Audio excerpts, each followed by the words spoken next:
Good afternoon and welcome to the show.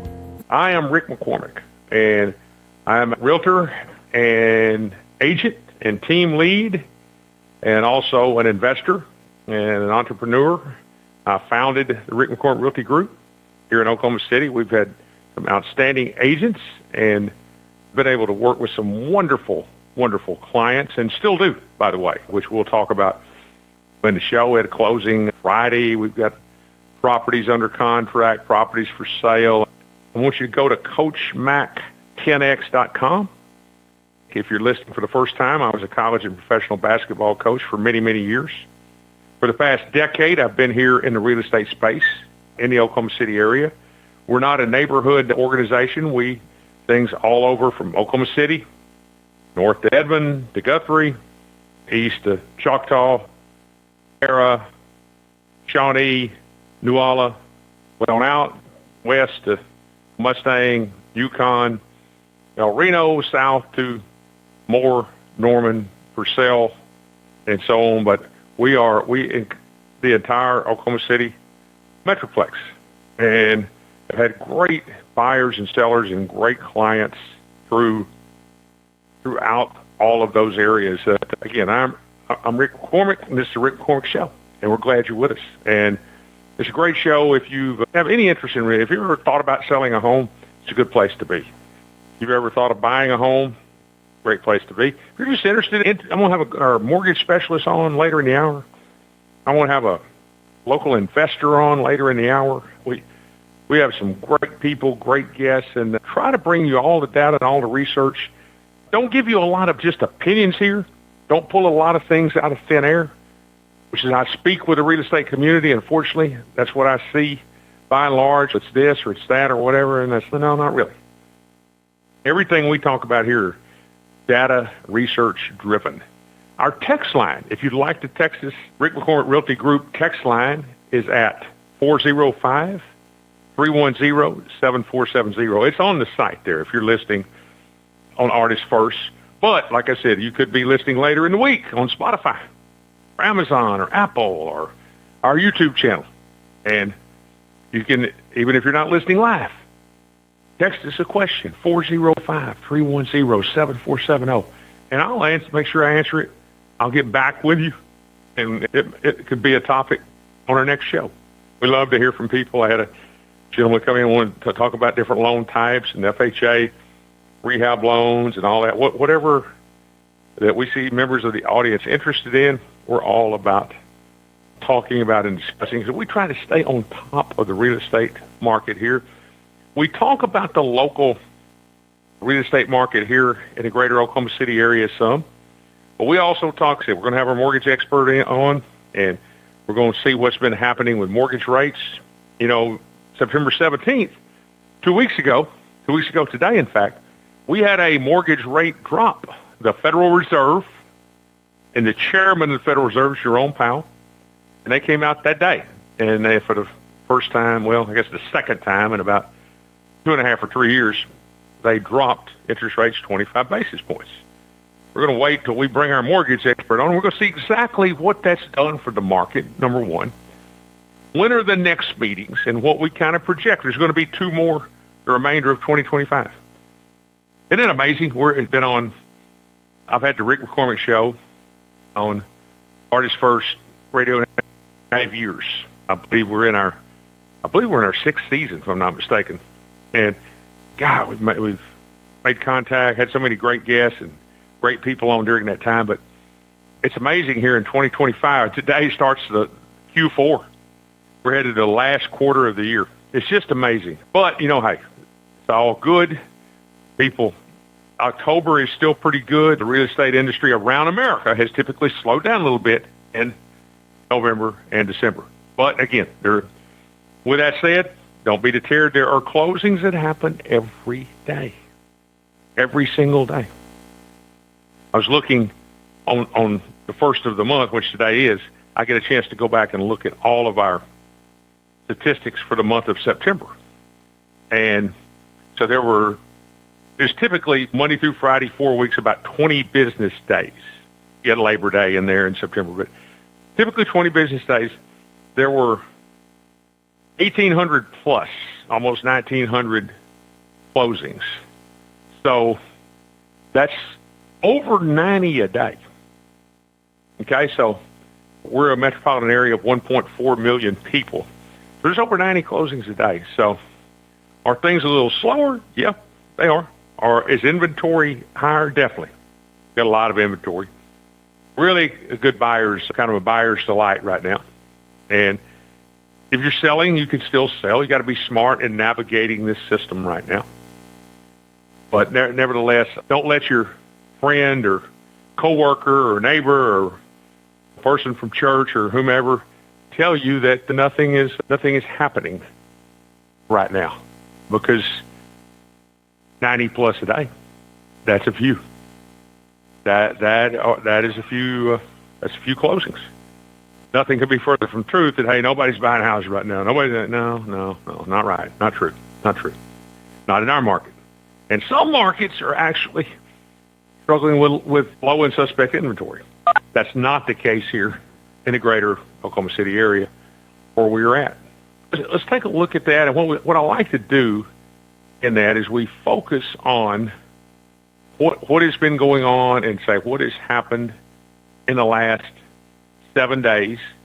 Also like to talk about our inventory numbers, because everything in life, when it comes to our free enterprise society and system that we have economically in the country, is driven by supply and demand. It doesn't matter if you go on to automobile dealership. You've got a big whatever, Chrysler, Jeep, Dodge, if you've got a big Cadillac dealership and you look out there and they've got 10, 12 cars, not sure what kind of deal you're going to get. But if you look out there and they're overflowing and got cars parked everywhere, knowing that right now we got a new model year about to come out, okay? I think your opportunity to get a really good deal, really good financing terms are very great right now. Back to that theory, is what I said a moment ago, of supply demand. Things are driven by supply demand. Okay, let's jump in and talk about in our Oklahoma City market what has happened in the last 7 days. Well, here we go. New listings. People have signed a listing agreement, a sign went in the front yard, and somebody wanted to, I'm ready to sell my house. In the last 7 days, 669 new listings. Okay. Back on the market. It came off the market, back on the market, 140. So if you throw that together, 809, just over 800. Now, at the same time, how many sold during that time? Pretty good numbers here. Pretty good numbers. 605 sold. So we've got 100 last 7 days, 5 business days. So 100, I said for the month, we had 97. We had 120 closings over the last month. 120. So very interesting there. Pending, we had another 584. So when you see this new listings at 669, and then you see the solds at 605, see, those kind of balance out. That's good. That means our inventory is stabilizing some. We're not continuing. We were up knocking on 9,000 at like 87, 8,800. And we came down a little bit. We're at like 8, right now as we speak, we're at 8615. Talk a moment. That's way above what would has previously been normal here. But it's balancing out a little bit. Okay? 669 new listings, 605 sold. Now, of course, we ended a month. These numbers are always higher. But check this out. 339 expired. That's a lot of expired listings. That's 5%. Okay? 8,000. 800 would be 10% of that. 400 would be 5%. 339, maybe 4%. That's a lot. Expired listings. Means they had, in their contract, they were on the market for, usually your listing is 180 days.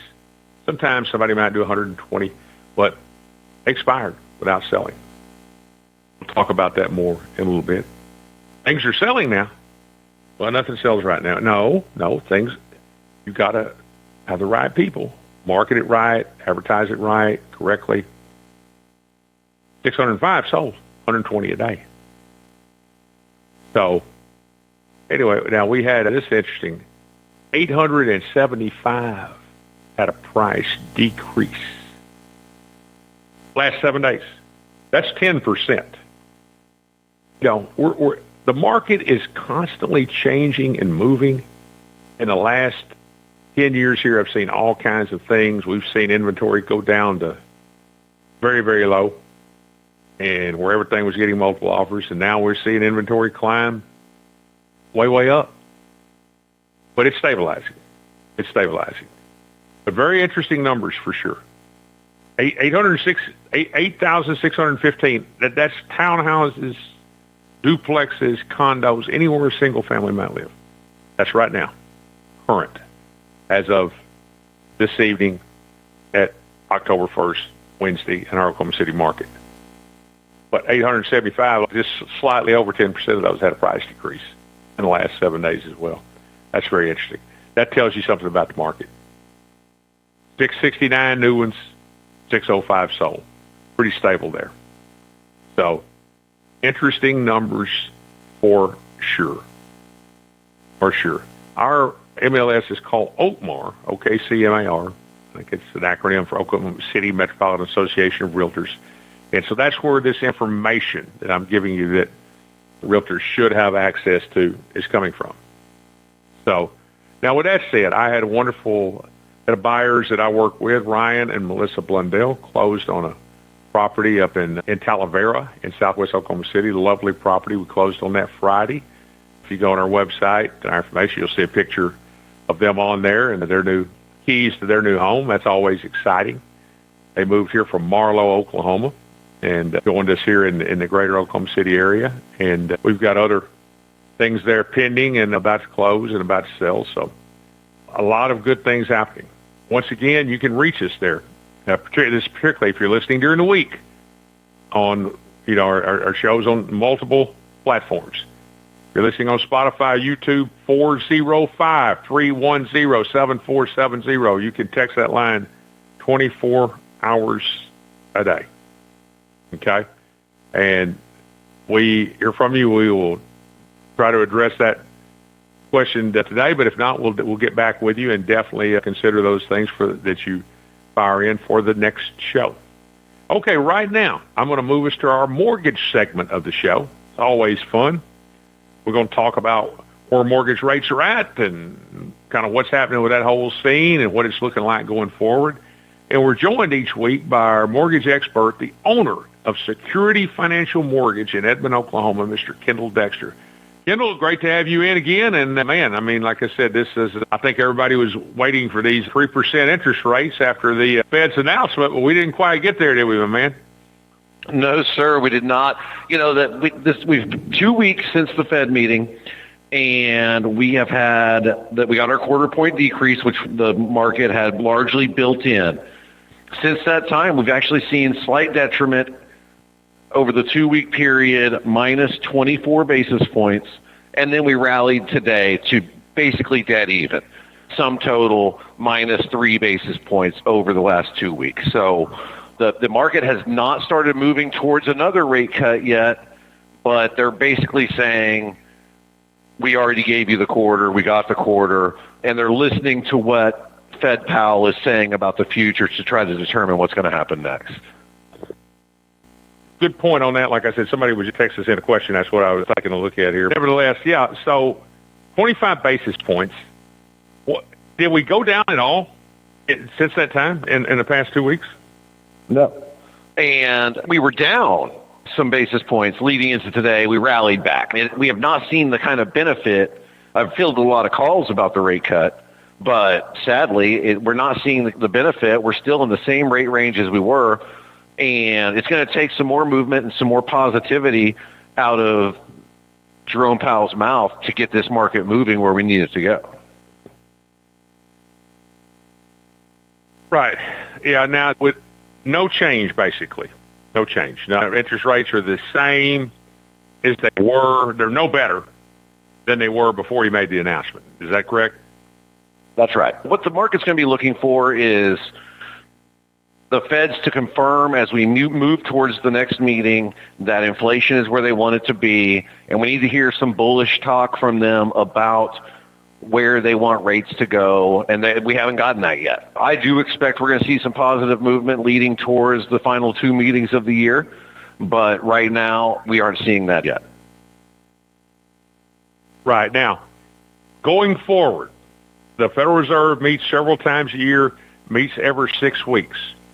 So that's going to project us another meeting somewhere around the 1st of November, it would seem, and then from there somewhere in the mid-December. So in the calendar year of 2025, we'll have 2 more meetings. And he kind of said or indicated, if he hasn't doubled back on that, from what I understand, you'll be on top of this, that do you see additional cuts in these remaining 2 meetings of 2025? I do. I think we're going to get 2 quarters. So 1/2 total. But they can always turn tail if they start seeing higher inflation numbers. But the market is largely expecting a quarter cut in the end of October meeting. So that meeting is October 29th. October 29th, next meeting, okay. All right. And then so this is we got a 5 we have we have a 5 Wednesday month. Is that right? That's correct. 6 weeks after that, mid-December. Right. So if we get 25, we got 25 basis points. We get 25 in this late October and 25 in December. Like I said, that's 75 total. Now, collectively, that should move the needle some on interest rates, should it not? Or what do you expect to see out of that? I think we'll be able to, at that point, we should be able to lock right now, we can get our hands on a 5.99 government loan, where you can get into the low 6s on conventional, but you really want to be in the mid 6s if you're expecting lower rates in the near future. So I think with that 50 basis points, we could see us making our way to mid 5s on the government loans and low 6 or high 5s on the conventional loans. And that's some headway. It's not the windfall that I'm looking for. I want to get under the 5, but it's going to be a slow process because they don't want to shock the market with too much rate movement at one time. Yeah, okay. And that makes sense. We don't want to see the whole economics of things, the stock market and the CD rates and all of that. It needs to be incremental. But so you're saying government rates right now, if we're doing a FHA, USDA, 5.99, is that accurate? I mean, I know it depends on credit and all that. But because there's a lot of factors, but you can get there. You might choose like a 6 1/8 right now because you don't want to invest in the 5.99 when you're expecting betterment. There's going to be a point in the future where we're going to advise that people take it on down because it's going to be more of a long-term hold. I just don't think we're there yet. Right. So you're saying we may hit a place where we're 5 1/4, and maybe it's wise to buy it down to 4.99 or 4.75. Correct.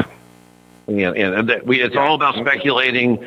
Are we at the bottom or near to the bottom of where the rates are going to go?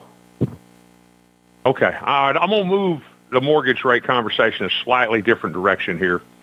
Is these things, and of course, if you've listened to the show in the past, the Federal Reserve, Jerome Powell, the chair of that, they largely dictate bond yields, which largely dictates interest rates. How do when his term is up in May and President Trump is going to appoint someone who's friendly to him if Jerome Powell doesn't step down before then. And so as this thing starts to happen in coming months, and we've been saying for a couple of years it's starting to happen now. It's just a little later than we thought. And it's going to happen going into next summer. How do you determine? You've been doing this, 27 years. You're own your own company. You're pretty knowledgeable. We stay on top of all this. I know we study this together and work at this. How do you determine when we've reached the crest of the mountaintop? Okay, it's time to refinance. When is the best time? Are they still going down? Have they gone down all they're going to? When this time comes, how are you going? And I know you're going to be more on top of it than the vast majority of other lenders, but how are you going to determine when at our apex? When, Well, Coach, first of all, people need to be aware of lenders trying to churn refinances, which means that they'll try to sell you a quarter break on your rate if they can, try to find some sort of net benefit and stack a bunch of fees on and refinance your note, and then try to do it again and again. They call that churning a refinance. So we got to look out for that. But the answer to the question is, you never know for sure if you've hit the bottom of the market.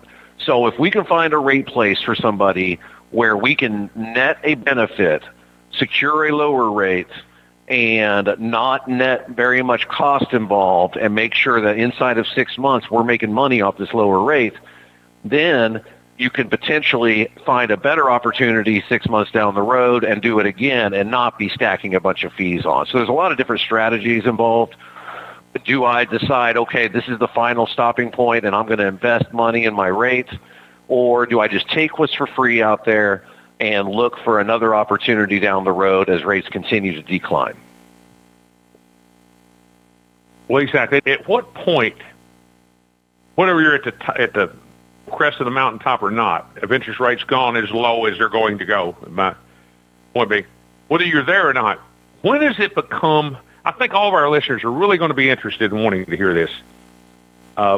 When does it become financially feasible? At what point is it 1% down? Does it need to be a 1.5 better? Does refinancing a half a point? For this person, they've got a 7, they've got a 6.5. I mean, at what point? 3/4 of a point, a point? When does it become financially smart to refi? Okay, so this is a very good question, and the answer is it depends on how much money you borrow. For instance, if you have a $50,000 loan and I can decrease it by 3%, you may not find value in that after the fixed costs that are involved. But if you have $1 million loan and I can find you a half a point better, you might find a lot of benefit in that. As soon as we can get to where the market is 3.5 to 1.5 better, depending on how much you owe on your mortgage, it is never a bad idea to have the conversation. Give me a call. We'll crunch the numbers. What do we owe? What is the new balance going to be? What's the payment, the rate, all that? And if it doesn't make sense yet, then we wait. But it has a lot to do with how much money you owe. So minimum of a half a point, and only then if we're talking, what, 300,000, 400,000, 500,000 and up? Or yeah, exactly. The more you owe, the more benefit you're going to see from a half a point versus the cost of getting that done. And then I love to talk to people when we think we're near the bottom. You may want to say, hey, now I'm going to take my bite at a 15-year note and just start hammering the principal on my note. That's another conversation we like to have.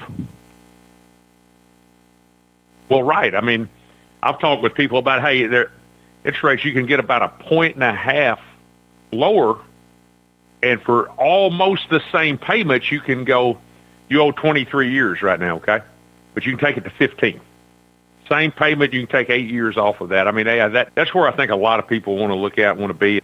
So if you're listening, I think it's important that you stay paying attention to this and reach out to Mr. Dexter here at Security Financial Mortgage. And half a point could be the place, but definitely when you start getting to a full point and above, from listening to him, that'd be my determination. Maybe even a half point if you got $800,000 mortgage. So good stuff for sure. Stay tuned. We've got some great stuff in the second half of the hour. Hey, Coach Mike here. I've been in real estate for over 10 years and still am on the front line. Want my show notes and other helpful resources for new real estate agents? Go to CoachMac10x.com/podcast. Thanks for tuning in. Let's get back into the show. Good evening and welcome back to the Rick McCormick Show. I'm joined by Kendal Dexter, who is speaking with about the whole, where we're at on the whole Federal Reserve and mortgage rates, and when is a smart time, and at what point do we look to refinance, because it appears they are going to continue to work downward and drop. And I think our general answer on that kind of came away with how much you have financed. If you've got an $800,000 mortgage, you might want to start talking about it at a half a point, and if you have less than that, perhaps at 3/4 and a full point. But definitely something to keep an eye on, and establish yourself with a knowledgeable, intelligent mortgage lender. And keep in mind, one thing he said, some people try to, what was the term you used, Kendall? What is it? Was it rechurn? What was the term? Churning refis. So they'll try to take you down just a little, find a little tiny benefit for you, stack a bunch of fees on, and then try to do it again and again. Next thing you know, you owe 20 grand more. It's like, when am I going to profit from this better interest rate? That's going to take me 10 years to get my money back. So you got to really look out for how much you owe versus the rate value. Right. Well, good stuff. All right, we're going to move a little bit to the investment side, and we're bringing on Mr. Brad Martin, the owner at Premier Insurance, the largest independent insurance agency in the state of Oklahoma. Brad, great to have you on, man. What a gorgeous day, gorgeous fall day it's been, man. Unbelievable fall day. Great to be with you guys. Man, this is my favorite time of year. I don't know about anybody else, but days like today make you actually be thankful that you live in Oklahoma. Yeah, for sure, man. Golly, good stuff. Stuff for sure. Gorgeous day. I love, and one of the, of course, I like every time of the year, but college football is going on. High schools are in session. Colleges are in session. High school football. It's not nasty cold yet. We're not terribly far from the holidays. And my neighborhood, everybody's got Halloween decorations up. Of course, immediately after that, we'll see Thanksgiving decorations and followed by Christmas decorations. I'm sure that some of the major department stores have their Christmas blowout sale starting today on October 1st, but while that's a little much, I'm always interested in that. We used to be around Thanksgiving, around Black Friday, and now I think they start in like October with the pushing Christmas sales. But anyway, speaking of sales, Brad, the whole market, what from an investment standpoint, and I know you have got investments and deal with investors, as do I on the real estate side of things, but right now is a pretty good time for a couple of where interest rates are at right now. Some people have gotten, depending on what kind of interest rates you've got, have gotten a little bit strained. I think we're seeing quite a reasonable percentage of distressed homeowners that are needing to get out of their situation, and also the fact that we've got so much inventory and things are setting on the market and so many things out there. Where is this at for yourself and your group of people that you work with? Where's this at for the investor?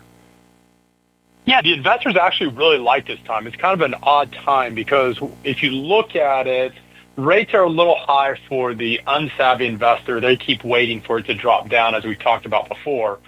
But for the investor that has bought property and has done what's called the BRRRR methodology, where you buy it, you renovate it, you refinance, and then repeat, it's a very popular kind of methodology or strategy, especially on single-family homes.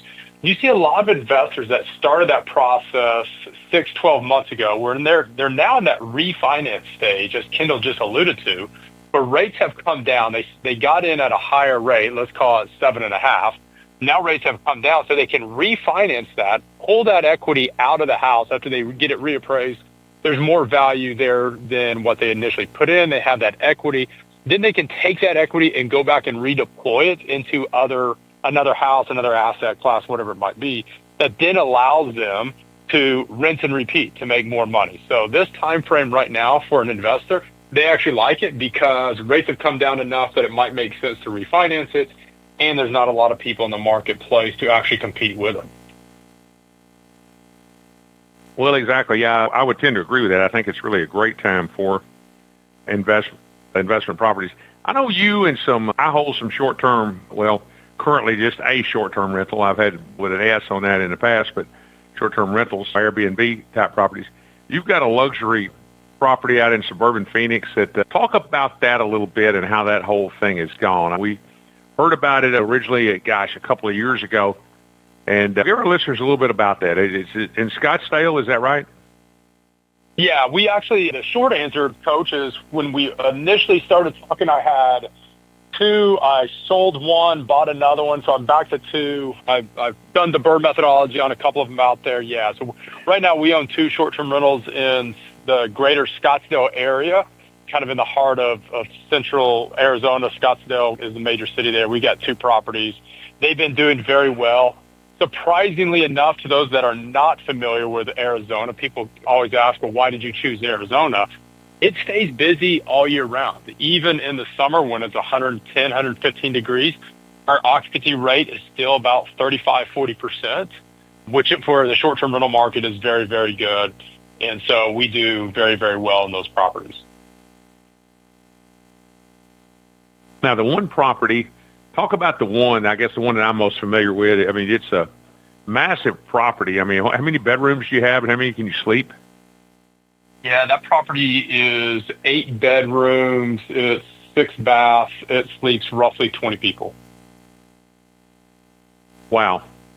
Now, It's got what is the, I know it varies, but what is a weekend charge on that thing if you got the whole product? Do people typically get the whole thing, or do they get half of it, or how do you have that set up? No, we don't do any non-full usage of the property, so we rent out the property 100%. Our guests, so they get the full property. It sits on just under an acre. It's actually got 2 houses. It has a main house that's about 4,500 square feet. Then we have a casita house that is a 3-bed, 2-bath with full kitchen casita house. We have a pool. We have a putt-putt course. We got the playground. We got the whole thing there. I mean, that house is designed for large groups to come and gather, hang out, but then also have individual space. And our average daily rate, if you look at it across a 12-month span, our average daily rate on that is about $2,200 a night.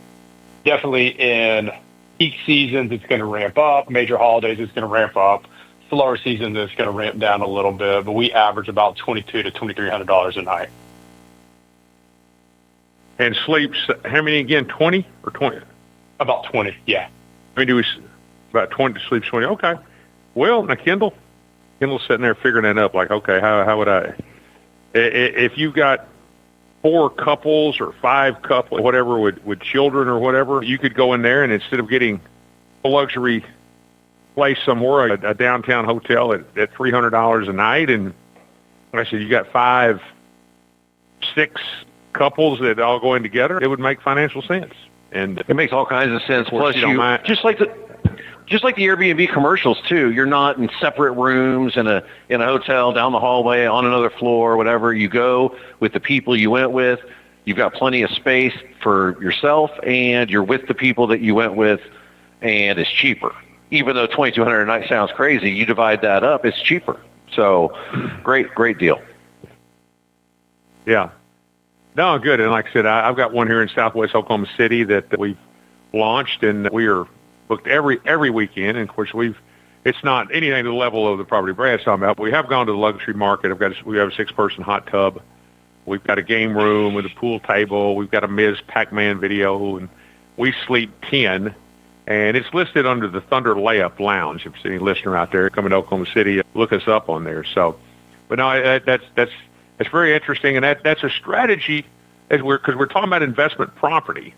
But when things don't move real fast and go in and rehab and sell them, that's always another option. Can you, rather than a long-term hold, I look at it like this personally, Brad. If I could do a property out here and I could get $1,600 a month, $1,700 a month, if we could go the whole Airbnb route and at the end of the day, the payout on it is twice that much. It could be $3,200 a month or $3,400 a month. That's a pretty good win. That's a pretty good win. I think that's worth what is required in order to not, as opposed to the 12-month lease and long-term rental. I didn't read that anywhere. That's just kind of a rule of thumb I came up with. But what are your thoughts on that thought process? Yeah, 100%. If you're, to your point, if you're $1,600 a month and you say, well, all I need at $300 a night times 7 nights, then I'll outpace my $1,600 a month that I could have gotten for the entire month. I can outpace that just by getting 7 nights. And so when you start to look at the margins and the availability of the property and what you can garner from it, the short-term rental market has a huge upside because of that.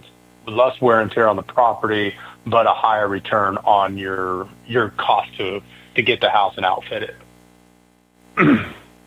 Yeah, absolutely. All right, gentlemen, I said always good. I'm going to shift gears now, go to our realtor tips and fundamentals. We're not going to have a lot of time, but I do want to go through a few things.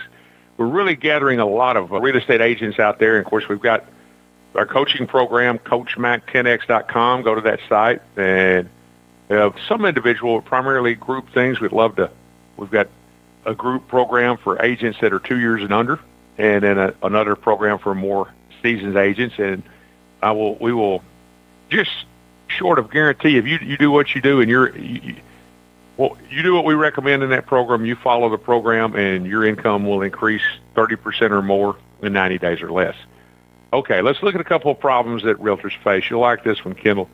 Number one, not having enough listings. And I guess, first of all, is how many is enough? How do you ensure that your website has sufficient listings? And so how do you address that? I'm going to go ahead and answer that myself here and then let you guys. Number one thing, grow your network. Connect with local businesses.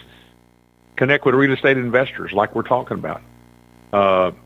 Look at local news, event, like I said, know the market. These things right here we're talking about in the show. If you want to get more listings, I say this joking and halfway serious. Guys, you'd agree, if you want to get more listings, listen to the Rick McCormick Show. Listen to Kendal Dexter. Listen to Brad Martin. Listen to here. Be informed in what's going on in the market. When you get a chance to speak with people about it, be intelligent about the market. Be able to bring value, as I like to call it. Keep your people and your audience updated. Collect leads and turn them into customers. Then leverage your current listings. Ads, marketing. What are you doing that other people are not? The way to grow your listings. Engage with the community, engage with other realtors, but grow your database, but also leverage and market the ones you have. And also be knowledgeable about what is going on. Be the most knowledgeable person in your market. That's one way to, okay, I don't have enough listings. Well, okay, how are we going to solve that? There's a lot more. There's some of your immediate solutions.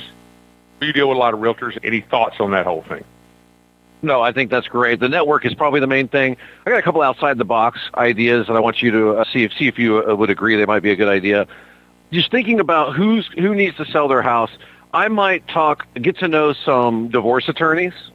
A lot of times a house sale could come from an asset split, and possibly financial advisors where they might have clients that have tremendous equity now with the increase in real estate value, and they might want to get that equity out and put less money down on a new one and get that money into the markets.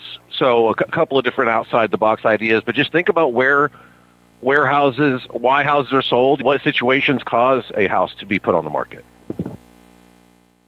Absolutely. And that is a good one. I had somebody reach out to me to that point, Brad, and they say, well, what about trust and probate? Well, that's okay. That's not bad. However, here's the problem with that. On a trust and probate, it involves somebody's death. It's their relatives or their children who may or live somewhere else. Probably at least a reasonable percentage of the time, they may not live nearby. So you're not growing your business. You're doing a transaction. The thing, as Kendall said, about a potential marital transition situation, which I like to use that word instead of that nasty D word of divorce, but in a marital transition, you're selling that house. One or both of those parties may immediately purchase another house, or if they don't, they may purchase one in the future. Now, the only problem there is you may not be able to keep both of those parties totally happy, but if you can, so I think you want to do anything that grows your business. We're going to do a transaction, but can we do future transactions down the road? Additional transactions in years to come. Probate doesn't really allow that, but yeah, like I said, divorce is actually a pretty good one. I'm going to jump on here. Another one on the sales side. So many people, whether it's listings or buyers, do not have an established sales process. And one of the books that I've written, we talk about the different steps that we take you through on buying a home. We have steps on selling a home. I mean, do you have a process? When you go to meet with the people and you list their property, number one, why should they list with you? You've got to have a solid sales process. We have a contract with Zillow. We have a contract with Realtor.com, or not Realtor.com, with Homes.com. I used to have one with Realtor.com. Homes.com. The Homes.com one is phenomenal, by the way. It retargets. It has a 360 where you can move to the house. I mean, these are things that we have that many other people do not. You have to have a method for capturing leads. You have to follow up with those leads. You have to try to arrange meetings.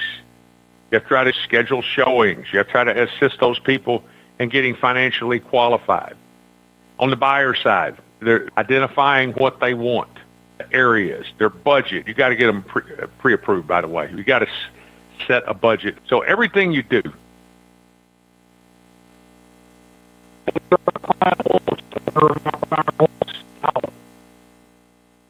you're the professional, you're the expert. You need to have a process, and you need to lead them and guide them through that. That's part of your job, is to navigate the system. Brad, I'll get your thoughts on that. You know, we're all in some aspect of sales. Brad, you're in several things. You own Premier Insurance. How many people do you see that don't necessarily have and particularly in this thing where we're at in real estate, see them all the time, that they're out there, but they don't have a proven, tried and true process? 95% wing it, or they don't have a process, A, to get the customer, B, to follow up with the customer, and then in between that, to handle the customer. There's no metric, there's no checklist, there's nothing. You can get granular, and even in the sales process, how do you get the leads? What does the funnel look like? What's your cost per lead? What's your cost per click? If you're using social media, there's so many metrics that you can look at that I can promise you most people in the sales world do not know. And then how do you ask for business? How do you ask for referrals? You know, there's books upon books upon books talking about that. There's seminars upon seminars that talk about that most people don't do. And if they do it, they see success. And if they do it right, they see huge success. Absolutely. Absolutely. Okay. We've got a few more minutes left. I'm going to deal with one more thing here, which is kind of interesting. What you guys take on this. We've got about 3.5, 4 minutes, but the dealing with tons of rejections. If you're trying to prospect for business, there's going to be rejection is inevitable. And not every person you speak to is going to accept your offer. So that there's rejection. So how do you deal with that? Well, number one, I think you have to certainly understand that, be self-confident, know that your product and your process is good and that your offer is good. And I think you keep on nurturing clients. They may not be interested in what you had to say, the property you offered, whatever, but keep sending messages. Keep sending emails. Stay in contact with those leads. Research shows this, fellas, and I'll let both of you comment for a minute. 60% of customers say no 4 times before saying yes. And whereas 48% of all salespeople never make one follow-up attempt. They never give them an opportunity to say no the second time. Kendal, your thoughts on that? Well, in my opinion, with this particular topic, you got to get good at overcoming objections. My least favorite thing is when there's rejection, there's a no, but there's no objection to overcome to turn that into a yes. That is an uphill climb. So you need that. If they're going to lean in the no direction, you need to hear why, and then you need to be able to overcome that objection, in my opinion. Oh wow! What an answer! If you're a young realtor out there listening, what a great answer, Brad. Any thought on that? Yeah, 100% agree with Kendal. I mean, you need to understand the no, and what I've seen that works very well is anticipate the no. So bring it up before they even get a chance. Here's what I've had other clients say. If you're talking to a prospective buyer or seller, here's what other questions someone had, and here's my thought on it. So you're overcoming that objection if it might be running around in the back of their head, that you're kind of doing a frequently asked questions thing. I think the other thing that I see a lot of people struggle with is asking for the business. They get down to the very end and they never ask, will you go with me? Will you buy this?